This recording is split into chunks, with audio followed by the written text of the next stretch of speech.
still have to wait for my sister to get out of the restroom, so I might as well just finish chapter 38 with the man who spoke snakish. In the past chapter, the man just like he killed a young man, and well, he didn't kill a young man. He was actually a village elder, Johannes, his former father-in-law. Now, yeah, Johannes was like cussing him out, but he still thought that he was a werewolf and like he worshipped the devil. He really wasn't like that, and he didn't like. The thing about demons is that like he doesn't believe in sprites or anything, but he doesn't believe in Christianity because like the village elder per se and all the other people like they think of him wrongly. So he's not a member. He wasn't a member of the forest, and he wasn't a member of his tribe. So he was just like in the middle, just as a lot of people here in the border town. There's this like one particular saying that like they say like, okay, where are you from? I'm not from there, and I'm not from here either. So I'm not from anywhere. Also, I guess that's how like I can very much relate to Lemmet, but we'll see how this chapter turns out. Yeah. I have the impression that like he might unalive himself, but like we'll see what the chapter tells us. Hopefully he gets a happy ending, but it's just a couple of pages to the finishes, so I don't really know how it's gonna turn out. But we'll see. Okay. 38. The prank with Johannes Ars put me in a good mood. I strolled along homeward, humming an old primate song, but the events of that night had not ended yet. Somebody was calling me in snakish. At first I thought it was some adder that escaped incineration, at his back looking for snakes, but instead I saw Mehmet, who was always loomed out from among the tussocks. His existence had completely slipped my mind. So my sister and I were not the last humans. There was Mehmet, although calling him human seemed a bit of an exaggeration. He had lost his last outlines, and when I stepped closer I couldn't tell exactly where his body ended and the mouth began. The darkness that prevailed in the forest was partly to blame for this, but Meme really did appear to have dissolved into nature. He was like a melted snowdrift. The same moss that grew under alongside him also grew on him. Besides, he seemed not to have moved from the spot for a long time, because he was covered with a thick layer of autumn leaves. His face was as dark as the soil, and cracked in places, and his eyes glistened at me from that carapace like pea drops. "You're still alive," said Meme, and his voice sounded muffled, as if from underground, and it was hard to understand his words. They seemed to have collapsed in his mouth. I didn't dare to hope that I'd see you again. "So you wanted to see me?" I asked, anticipating when Meme would raise his inseparable wineskin to his lips, take a sip, and choke a cough. I thought that might clear his throat a little, so it would be easier for me to understand what he said. But Meme, he even had hands, and whether they rooted away so they had nothing to hold his wine vessel with. "I don't care," he said. "I thought you should still be alive after all, and you'd turn up before I finally disintegrate. So I want to tell you something. Not that it's important. Not, no, it's all senseless, but what's the way?" "What did you want to tell me?" I asked. "About the frog of the north," said Meme. This was unexpected. I crouched down by Meme and immediately sensed traces of that rotting stench that emanated from his decomposing body. I shrank away in disgust, and Meme grinned, noticing this with his moldy mouth. "Stinks, eh?" he asked. "Stinks of myself? I don't notice anything anymore, but I know I don't actually exist. I have rotted away. For a few months I haven't moved from here. I haven't eaten or drunk. I don't even remember the taste of wine anymore. And if anyone poured it in my mouth, it would still soak into the ground like rain, because I don't have a back any longer. I can feel plants sprouting inside me. In the spring they'll grow right through me like shrubs, and the goats will eat me, without noticing a dead human. Lying under their hooves, I can't feel my arms or legs anymore. My head has still held out, because it's as hard as a rock. But if you come a few days later, I wouldn't have been able to speak. I wouldn't have been sad, because what I have to say isn't that important. You see, I was a watchman, and before dying the watchmen have to choose a successor. As you understand, that isn't hard for me to do. Apart from you, there's no one. You don't have to go to the trouble if you don't want to. Ya casi termino, ¿qué? The Frog of the North can get by without you. I haven't been to see him for years, but still I thought that if I should happen to meet you again, I'd tell you and see what you're doing. It's all the same to me. How will I find the Frog of the North? I asked, excited. Do you remember that ring I once gave you? Asked Meme. Yes, of course, you remember. You came to ask me about it, but then I didn't have a reason to give you an answer. The watchman is only allowed to reveal his secret before he's dead. Actually, I shouldn't have given you that key either, because you were still a child and you might have lost it. But that didn't concern me. All this was senseless anyway. Everything had come to an end long ago, and it made no difference whether I was the last watchman or if anyone else came after me. This is only a death rattle, and after that comes silence anyway, and the Frog of the North will sleep his own eternal sleep in complete isolation. Maybe I even hope that you would lose the key. Then this foolishness would end sooner. Tell me, have you lost your key? I don't think so. I haven't seen that ring for a long time, but it must still be in my mother's shack. I'm sure I'll find it. How is it used? It's not to do with the ring. That is only a useless tinker, pulled off the finger of some foreigner who was killed. But around the ring was a pouch, thin and so light that the slightest wind would carry it away. The ring was put in that bag as a way to keep the bag in place. Do you still have that pouch? Yes, definitely, I assured him. What is it about the pouch? It was made from the skin of the Frog of the North, replied Meme. Once every 10,000 years the Frog of the North sheds his skin. He has already done it in countless times, and will go on doing it. From that skin, the watchman must cut out a tiny piece, which he presents to his successor. That is the key. It will lead you to the Frog of the North. How? You have to eat that skin. After that, everything happens by itself. I'll search for that pouch this very night, I promise. More than anything in this world, I wanted to see the Frog of the North, and now it will be possible. Don't forget that he will never see you. He's asleep, and there's nothing that would wake him. It's a useless, silly task that you're taking on, and I recommend you rather to throw a bit of skin in the fire and give up the whole thing. I had to tell you, but you don't have to obey me. But I want to see him. Then off you go, be happy, and give my greetings to that being. You'll have the happiness of dying with his sleep, with his help. He closed his eyes, and that was the last time I saw him alive, because I rushed straight to my mother's hovel to look for the ring and the pouch, and when several days later I happened upon that place again, Meme was no longer speaking. His face was crumbled away, and there was nothing left of him but a soggy substance, and puddled among the bushes that could hop over if you didn't want to get your feet wet. I hurried homeward and found my own dwelling silent and cool. It was long since anyone had lit a fire in the ingle nook, and the smell of roast meat, which had never left the walls of our home, and that always made your mouth water as soon as you stepped over the threshold, had now vanished, although I felt something catching in my throat as I looked at that dark and empty room. But for the moment I was still too occupied by my wish to find the Frog of the North, so there was no time for giving it to sad memories. I started rummaging its chests and drawers, and after a few moments the ring and its pouch were in my hands. Impatiently I shook the ring out of its precious skin, and it rolled with a clink onto the floor like useless rubbish. I started the pouch, stroked it with my fingers, and came to a threshold to inspect the skin of the Frog of the North better in the moonlight. The little strip of skin was really thin. If you raised it to your eyes, the moon shone clearly through it. I was so excited that it was hard to breathe. I folded the piece of skin into a tiny square and put it in my mouth. I didn't even have to swallow it. The skin of the Frog of the North seemed to dissolve on my mouth. I held my breath and waited to see what would happen to me next. I wouldn't have been surprised if my body had suddenly caught fire, or if I had grown all at once on the height of the highest trees in the forest, but nothing happened to me.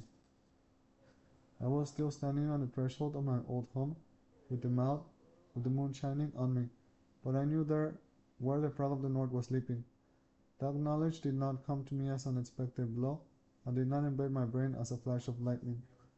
It simply seemed to occur to me like something you have long ago forgotten, and quite by the chance comes back to your mind. It was roughly. Oh yes, how could I have forgotten such a simple thing? In the meantime, I had been seeking the Frog of the North throughout the forest, but his hiding place was so easy to discover. It almost wasn't hiding a place at all. After eating the piece of skin, it appeared to me that anyone could easily stumble on the frog of the north. He was right here. Throughout my life, I had been walking past the mouth of the cave, beyond which he was sleeping in his eternal sleep, and I had never thought to step inside. I closed the door of my own home behind me and stepped in from the opening and then yawned right opposite my old shack, which I had never paid heed before. A wide passage led me straight ahead, slowly descending into the depths of the earth. A light glimmered ahead of me. It was warm and gentle and didn't become too bright or dazzling even as I approached it. The frog of the north was glowing like a smoldering fire. Now I saw him. He really did exist. This famous frog of the north, of whom I heard so much and whom I've longed to meet ever since I was a child. He was even bigger and more splendid than I had ever been able to imagine, majestic and awe-inspiring. I made a circuit around him, excited and happy. I was finally there. I hadn't dared to hope that I would, after all, one day see the frog of the north. Even Uncle Votele had said he had disappeared forever and would never rise again. No human being was supposed to ever get to see him again, yet I had seen him all the same. The frog of the north was lying on his stomach, the great wings on his back neatly folded together, his eyes closed. His enormous claws had sunk into the soft sand. The frog of the north was asleep, and his sleep was peaceful and deep. This was not an aged creature, dozing through his last days toward death, too feeble and tired to move his heavy eyelids. No, the frog of the north was large and strong. He still had plenty of life force in him, and one could only imagine what he might still be capable of, if any power could wake him up. But there was no power. Thousands of snakish words uttered in unison might have driven him to mysterious dreams, but only I, his last watchman, his last guardian, still existed. Everyone else had found some more interesting activity. They were already living in a new world, where the frog of the north was only a figure of ancient legends, that grandmothers told in the evening by their spinning wheels. I crouched beside the frog of the north and stroked him, patted his strong yet smooth skin. He was very warm, and when I pressed my back against him, I felt pleasure. I had a good uncertain feeling when I leaned against his sleeping giant. I knew that I could even climb up his back. It wouldn't disturb the sleep of the frog of the north. Nothing in this world could disturb or kill him. He was eternal. He was, and he remained, yet at the same time, he was separated from final dissolution by an extremely fragile thread, and that thread was myself. The world had turned away from him, betrayed and forgotten him, left the powerful frog of the north in a vacuum. I was his only companion. After me he would have to disappear, because that of which no one knows anything, and which no one has ever seen, actually no longer exists. He was the living dead, yet how differently everything could have gone. I didn't feel anger, but helpless sadness, when I thought of how simple it would have been for us to fight and win, if we had not, in a wave of madness, abandoned snakish. For centuries that power had kept us hovering as a menacing yet protective storm cloud over our heads. This had been our secret weapon, which no one else was able to use or knew how to. Now we too were among the others, and the frog of the north simply slept, and no one called him on him. But the world changes. Some things fall into oblivion, some rise to the surface. The time for snakish had passed. One day this new world, with its gods and Iron Man, will be forgotten, and something new will be invented. I leaned against the frog of the north and closed my eyes. I leaned against the frog of the north and closed my eyes. I felt good here. I didn't intend to ever leave here again. Of course, I did go outside to cave from time to time, if only to take care of the frog of the north. I got the habit of washing him, so that his skin would glisten more beautifully. I wanted him to be as beautiful as possible, even though no one else apart from me was going to see him. I went to fetch food for myself, and sometimes I just went walking in the forest to see the sun after a long time in the cave and breathe some fresh air. Incidentally, the cave of the frog of the north had strange quality. On leaving the cave, you could emerge in any place of the forest, just where you wanted to go. Now I understood how Meme had moved so unobtrusively. He was coming from the frog of the north. He would leave the cave that no one apart from him noticed, and then crawl back there afterward. So now I finally had the key to that mystery as well. Occasionally I went to visit my sister and Her mommy, but not too often, for the atmosphere in the cave was too depressing and the stink almost intolerable. Mommy was now so obese that the fat had gone to his brain and he no longer remembered snakish, so he and Salme communicated only in mumbles. The last time I saw them, they were lying in each other's embrace. The cave was very dim, but still remembered their sad eyes peering at me out of the darkness. I don't know whether they're still alive or not, but I'm inclined to think that Mommy choked on his own fat and Salme faded away quietly beside his carcass. At any rate, Mommy was the last bear who spoke snakish. Those creatures that nowadays come my way to carry out my orders with a growl or dismay, but are unable to reply. They have become ordinary wild animals. Everything is degenerating. A few days after I found the frog of the north, I went to visit Pierre and Rack. I saw a primate's gaunt old forms resting in the highest branches, and I called to them, but nobody replied, and I understood that they had either died or become too tired and feeble to open their mouths, which was the same thing. In the end, they had held our well. Their world, their story, had come to an end long ago. There they stayed in the highest branches of the tree all winter like two little white furry snowdrifts. In the spring the tree went into leaves and I didn't see them again, and when the winter came anew, the branches were once again empty and bare, as if no primate had ever lived in the world. So I was left alone with the frog of the north. I have been his guardian for 40 years now, and I've grown quite old. Lately I've been going out more and more rarely. I sleep a lot and I dream, most often that I am a child again, sitting in Uncle Votele's cellar, and Uncle Votele is teaching me snakish. Then suddenly his face turns white, he falls spread-eagled and dies. But I'm not dismayed. I crawl in under his flanks and am nice and warm. I don't care about the rotting stench emanating from my uncle. It doesn't upset me. This actually feels so familiar and secure. Then I wake up and find myself beside the frog of the north. But that same stink is still in my nostrils. I know that smell doesn't come from the frog of the north, for he is eternal. It comes from me, an old man. I hiss a few snakish words into the void, the same ones once taught to me by my uncle Butele, and those words clear the air. Everything else in me may decay, but the snakish words always remain fresh. The snakish words and the peacefully dozing frog of the north, and I am not concerned about anything. I too can quite peacefully close my eyes on it at all again. No one disturbs my sleep. We can rest undisturbed, the frog of the north and the last man who spoke snakish. And that concludes the Man Who Spoke Snakish by Andros Kiberak.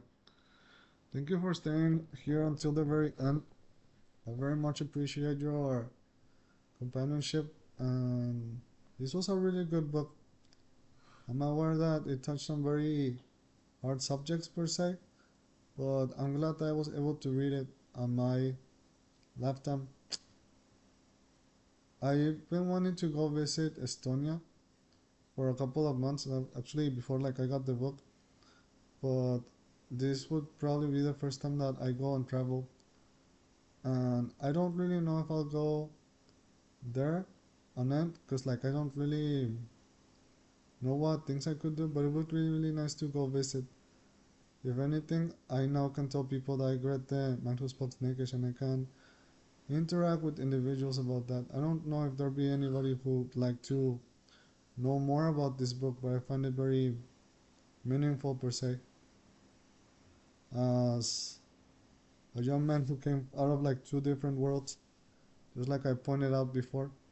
But I'll probably be making some clip notes for the chapters in this book. It's really good per se. Well, that's all I have to say for tonight. Thank you all for staying until the end, and I hope to catch you on the next one. Goodbye.